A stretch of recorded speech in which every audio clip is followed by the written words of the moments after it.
Subscribe and like before the carrot leaves the screen.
पहले मैंने इसमें चीनी डाली है, पहले कम डाली, टेस्ट के हिसाब से इसमें चीनी डाली।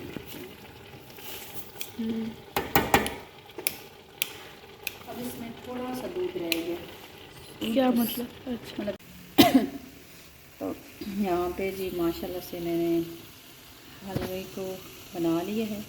इसका दूध जो है वो ड्राई हो गया है, तो इसका बर्तन भी मैंने चेंज कर लिया था क्योंकि दूसरा जो बर्तन है उसके तले से चिपक रहा था ना, तो मैं चेंज कर लिया। तो इसमें मैंने बुनाई की है, दूध को ड्राई किया है।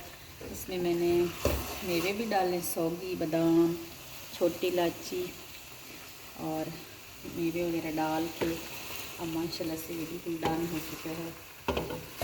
लो फ्लेम पे, इसको बिल्कुल हल्की फ्लेम पे ना इसको मैं पका रही हूँ कि इसमें ना जो थोड़ा बहुत दूध है वो भी ड्राई हो जाए।